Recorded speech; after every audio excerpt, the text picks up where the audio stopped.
আমার আল্লাহ বললেন আল্লাযীনা ইযা আনফাকু, যারা খরচা করে, লাম ইউসরিফু, অপচয় করে না, ওয়ালাম ইয়াকতুরু, আর প্রয়োজনের তুলনায় কম করে কৃপণতা দেখায় না। এইটাকে মুখস্থ করুন, প্রয়োজনের তুলনায় কৃপণতা করে তারা প্রয়োজনের তুলনায় কৃপণতা করে না। ভাইরা আমার, এমন কিছু মানুষ আছে নিজে খায় না, ছেলে মেয়েদেরও ভালো খেতে দেয় না, বউডারও ভালো সেবা দেয় না। এরকম কিছু পার কৃপণ আমাদের সমাজে পাওয়া যায়। এক একটা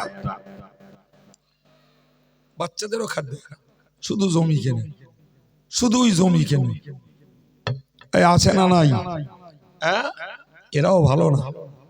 তুই পরের না দিস, তোর নিজের পরিবারটার সেবা তো দিবি। জানেন রাসূলুল্লাহর চাচি হিন্দা, যার নাম, যে চাচি কুফরি অবস্থায় রাসূলের নিজের আরেক চাচা হযরত হামজার শহীদ হওয়ার পরে তার বুক ফেড়ে ফেলে কলিজা বার করে চিবিয়ে খেয়েছিল। এই ভাবতে পারা যায়? মরা লোকের কলিজা বার করে চিবিয়ে খাচ্ছে, তার রাগটা কি একটু দাগ না অনেক কিরম মনে হচ্ছে? এই বলেন না বাবা, কঠিন রাগ। সেই চাচি ইসলাম কবুল করলো। আমার নবী বললেন, আল ইসলামু ইয়াহদিমু মা কানা ক্বাবলাহু, ইসলাম এমন একটা ধর্ম যে ধর্মটা তার পূর্বের জীবনের গুনাহ রাশিকে সব ধুয়ে মুছে সাফ করে দেয়। আর একটু জোরে। সুতরাং ও চাচি, তুমি ইসলাম কবুল করেছো, আল্লাহ পাক তোমার বিগত জীবনের গুনাহগুলোকে মাফ করে দেবেন, আমি আশাবাদী। তবে তোমায় একটা কথা বলি, তুমি কখনো আমার সামনে এসো না। তুমি আমার সামনে এলে আমার চাচা হযরতে হামজার কথা আমার মনে পড়ে, আমার হৃদয়টা ফেটে যায়। তুমি না আমার চাচা হামজার কলিজা চিবিয়ে খেয়েছিলে। তুমি আমার সামনে এসো না, যখনই আমার কাছে আসবে আমার পিছনে দাঁড়াবে। কথা বোঝা গেল তো? ওই হিন্দা একদিন নবীর কাছে গেছে, পিছন দিক থেকে ছায়া পড়েছে। নবী বুঝে গেছেন কোন সাহাবী নিজের ছায়াটা রাসূলের উপরে ফেলতেন না, এটাও বেয়াদবি। এটাও একটা ছাত্রের পক্ষে ওস্তাদের পা রাখার জায়গায় পা দেওয়াটাও বেয়াদবি। একটা ছাত্রের ছায়া তার ওস্তাদের উপরে পড়বে, এটাও বেয়াদবি। একজন প্রকৃত মুরিদের ছায়া তার পীরের দেহের উপরে পড়বে, এটাও বেয়াদবি। এই কথা শুনতে পাচ্ছেন? কিন্তু হিন্দার কোনো উপায় ছিল না। হিন্দা কাছাকাছি না গেলে জি রাসূল বুঝতে পারবেন কিনা, তাই কাছে যেতেন। ছায়া পড়লো, নবী বুঝে গেলেন হিন্দা এসছে। কেসটা বোঝা গেল? যে বলল সালাম করি, ইয়া রাসূলুল্লাহ, ইয়া হাবিবাল্লাহ, আমার অজের সম্পর্ক এই জায়গাটায়। হুজুর, আমার স্বামী, আমার সাথী আবু সুফিয়ান অত্যন্ত কৃপণ। অজ বোঝা গেছে? ভীষণ কৃপণ আমার স্বামী, এমনকি আমার বাচ্চাগুলো কেউ খেতে দেয় না, আমার বাচ্চাগুলোর প্রয়োজনীয় পরিষেবা দেয় না। ইয়া রাসূলুল্লাহ, ওগো আল্লাহর হাবিব, আমি আপনার কাছে জানতে এসেছি, আমার স্বামীর অগোচরে আমার বাচ্চাদের সেবা দেওয়ার জন্য স্বামীর পয়সা কি গোপনে চুরি করে নিতে পারি? মাথায় ঢুকলো কথা? রাসূলুল্লাহ বললেন, যতটুকু তোমার বাচ্চাদের সেবার জন্য প্রয়োজন অতটুকু পয়সা তুমি স্বামীর অগোচরে বাচ্চার পরিষেবার জন্য নিতে পারো, তার অতিরিক্ত নয়। তার মানে কি? ও প্রয়োজনে কৃপণতা করছে, অতএব প্রয়োজনটুকু নিতে পারো, তার বেশি। শরিয়াতের মশলা জানেন? শরিয়াতের মশলা হলো কোন বাড়ির স্ত্রীর পক্ষে স্বামীর অনুমতি ছাড়া স্বামীর টাকা স্ত্রী দান করতে পারে না। স্ত্রীর নিজস্ব অথরিটিতে, যেমন আমাদের গ্রামে বলে হাঁস মুরগি বেচা পয়সা ওটা বোর, কুড়ো বেচা পয়সা ওটা বোর, ওই নারকেলের পাতার কাটি বিক্রি করার পয়সা ওটা বোর, এগুলো কমনলি আমাদের সমাজে হয়ে আছে। তো ওগুলো থেকে যদি দান করে তার জন্য স্বামীর অনুমতি লাগবে না। কিংবা আমাদের এলাকাতে দেখি, অন্য জায়গার খবর ভালো রাখি না, আমাদের এলাকাতে দেখি ভিখারিরা ভিক্ষা করে, ওদের সপ্তাহ রুটিন আছে। আজকে মাগরি, কালকে বইখারায়, পরশুকার দিন শ্রীঘাটি, তারপর দিন জগন্নাথপুর, তারপর দিন খামারপাড়া, ওদের ভাগ আছে। আছে না নেই? জি, ওরা কমনলি সপ্তাহে এখানে রোববারে, ওখানে সোমবারে, ওখানে মঙ্গলবারে ওদের একটা রুটিন আছে। তো এই রুটিন অনুযায়ী তারা মাগরি এলো, জি এটা স্বামী খবর রাখে।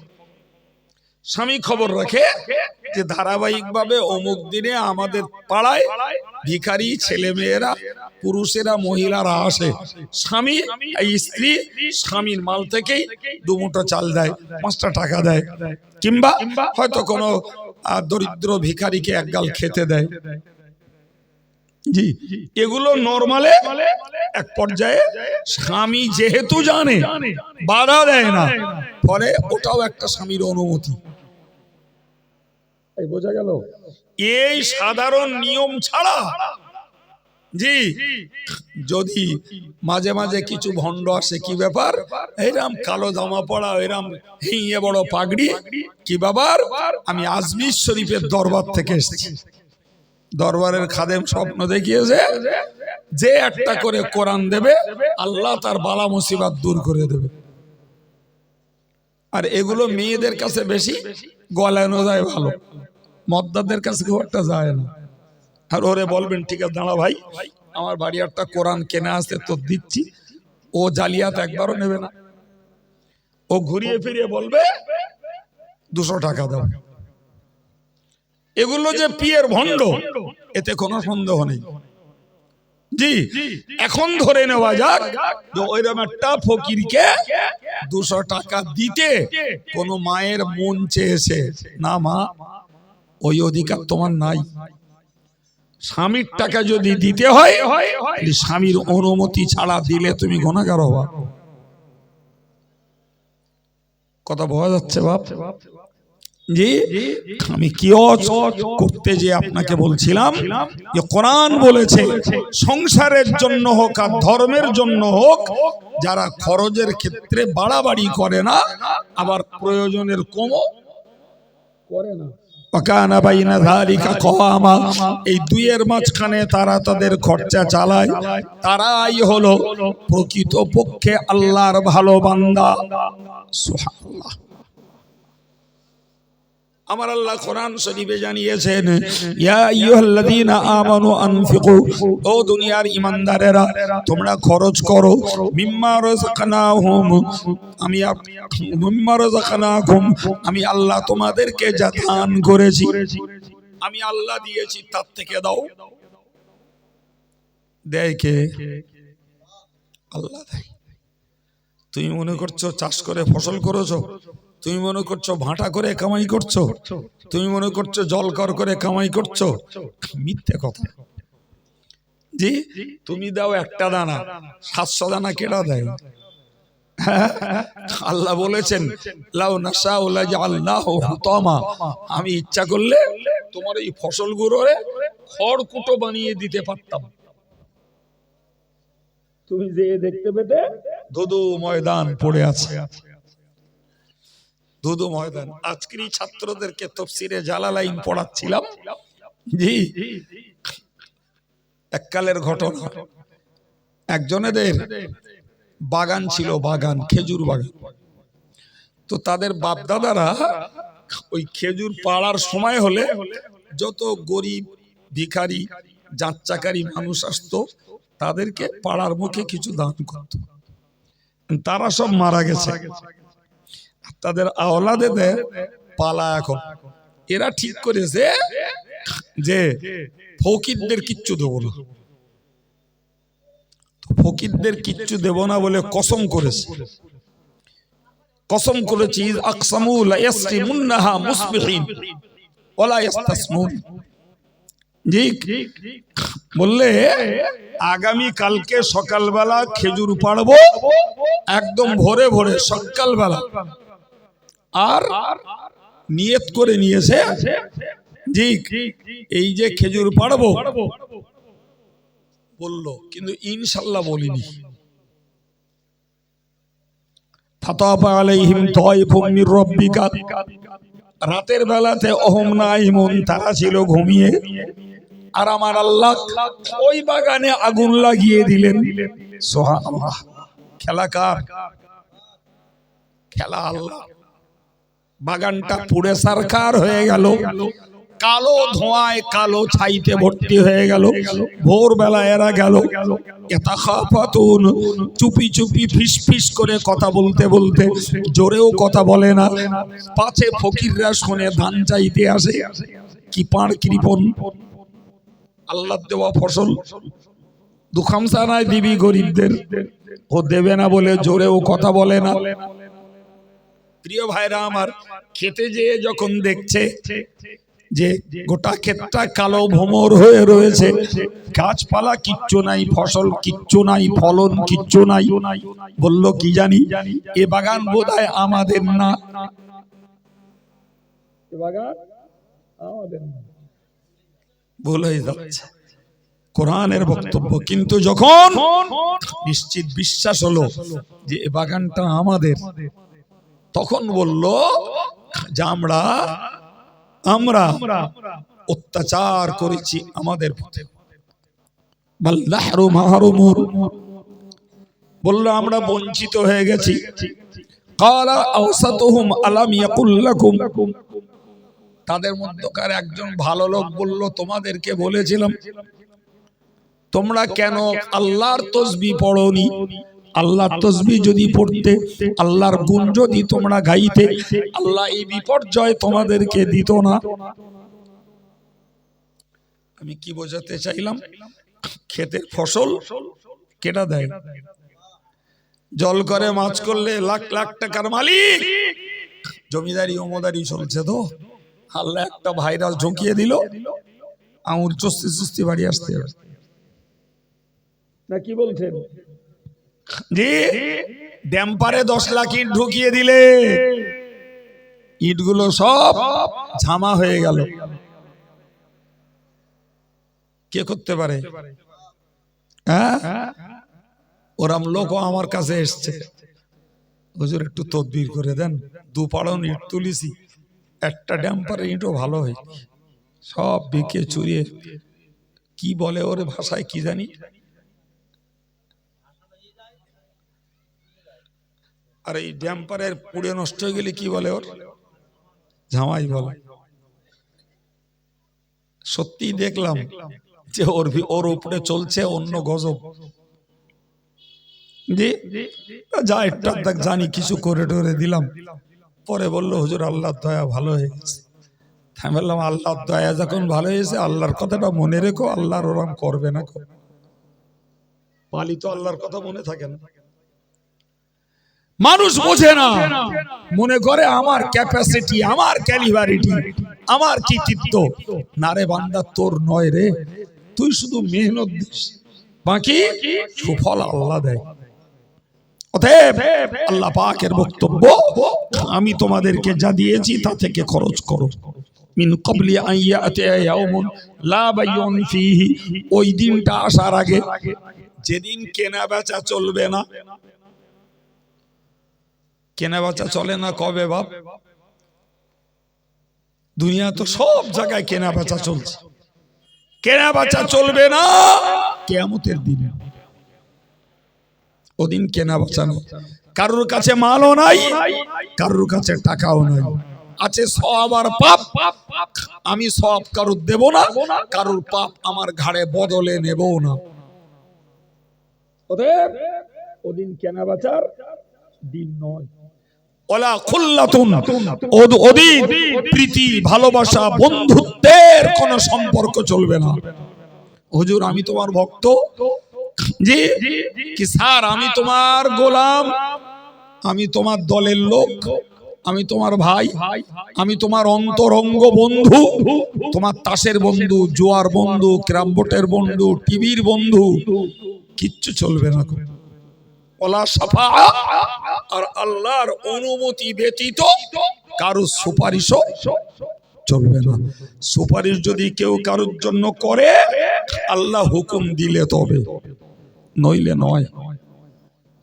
আমার আল্লাহ বললেন বান্দা ওই দিনটাতে পৌঁছে যাওয়ার আগে আমার রাহে দান করো। আর ওদিন পৌঁছে যাব কি মরার পরে? জি, তার মানে মরার আগে দান করো। মরে গেলে তো এমনি তো দান করার দরজা কেন, আমলের দরজা বন্ধ, তার আগে দাও। আমি কিওয়াজ করতে করতে এত কথা আপনাদেরকে বললাম।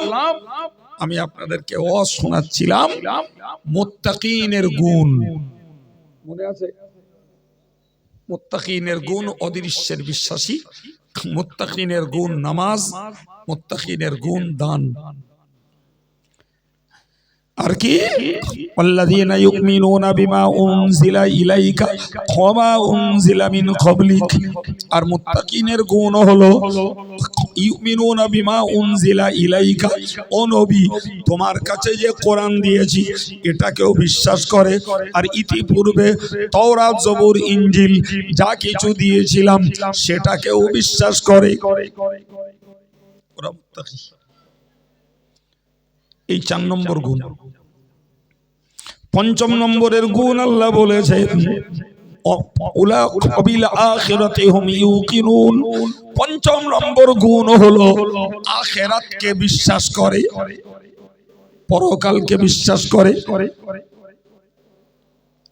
এই 5টা গুণের কথা আল্লাহ বললেন উলাইকা আলা হুদাম মির রাব্বিহিম। এই লোকগুলোই হলো আল্লাহর হেদায়েতের উপরে প্রতিষ্ঠিত। সুবহানাল্লাহ বলেন। উলাইকা হুমুল মুফলিহুন। আর ওই লোকগুলোই হলো সফলকাম, ওই লোকগুলোই হলো বিজয়ী, ওই লোকগুলোই হলো প্রকৃতপক্ষে নাজাতের হকদার। আমি কোরআনের কথা বলতে বলতে টোটাল কথাগুলো কোরআন থেকে তুলে তুলে বলেছি যে কোরআন এসেছে ইমানের দাওয়াত দিতে, কোরআন এসেছে তাকওয়া, পরেজগারিতা, খোদা ভীরুতার দাওয়াত দিতে। জি, মুত্তাকিনদের গুণ বলেছি। নাম্বার 1 অদৃশ্যের বিশ্বাস, নাম্বার 2 নামাজ কায়েম করা, নাম্বার 3 দান করা, নাম্বার 4 জি কোরআন এবং কোরআনের পূর্বেকার কিতাবগুলিকে বিশ্বাস করা, নাম্বার 5 আখিরাতকে বিশ্বাস করা। তবে আল্লাহ রেজাল্ট দিলেন ওরাই হলো সফল কাম, ওরাই হলো হেদায়েত প্রাপ্ত। সুবহানাল্লাহ বলেন। মাশাআল্লাহ। আমরা যারা আমরা অদৃশ্যকেও বিশ্বাস করি, নামাজও কায়েম করি, আমরা আল্লাহর রাস্তায় দানও করি, আমরা কোরআনকেও বিশ্বাস করি, পূর্বেকার অন্য কিতাবকেও বিশ্বাস করি এবং আখিরাতকেও আমরা বিশ্বাস করি। ফলে আল্লাহর দেওয়া সার্টিফিকেট আমরা হেদায়েত প্রাপ্ত এবং আমরা হলাম প্রকৃত সফল কাম। একবার মন খুলে বলুন আলহামদুলিল্লাহ। আর একটু জোরে বলেন। সম্মানিত ভাইরা আমার, 1.5 ঘন্টা কোরআন হাদিসকে সামনে রেখে চর্চা করেছি।